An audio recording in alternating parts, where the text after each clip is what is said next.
The storm door slammed shut and blew open with an ominous repetitiveness. The wind raged, so strong you could feel the massive gusts through the weakening and weathered walls of the home. Inside, the occupants huddled within themselves, seemingly unaffected by the storm ripping through the world around them, tearing down structures, flooding the valleys, taking with it the sense of peace the occupants had once known. The cold had overcome the ever-growing smaller fire, finally diminishing it, leaving the occupants with a chill that shook their bones and chattered their teeth. The days before the storm seemed long ago. Even the first fateful days, filled with optimism and survival strategies, cannot be touched with the outermost stretch to fingertips. Followed were the days of tears, rationed meals, and grim acceptance. But today was different. It was the 7th day. The 7th day promised to bring the end of the storm. The storm would not go peacefully, though. It would take anything and everything it could with it, the occupants being what it wanted the most.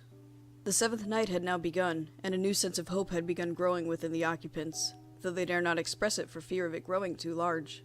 It began to blaze within them as the eerie creaking of the walls softened, and the breezes that had been ripping through their bodies lightened.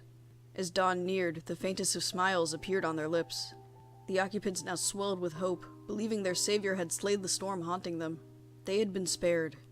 The occupants now rose as a mother, a father, 2 wide-eyed children, a family.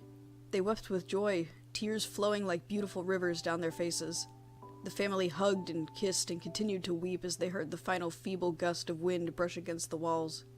Everything was well again. The family stepped outside for the first time in what seemed to be a lifetime. The sun had almost fully risen, and everything now appeared still and quiet. It was beautiful and wondrous, though everything around them was wrecked and dismembered. The occupants could see nothing but beauty, though, until the oddest of phenomenons began to occur. The dust, the debris, all appeared to be floating. A deafening booming began to sound. The occupants hurriedly covered their ears and turned around to see the wave.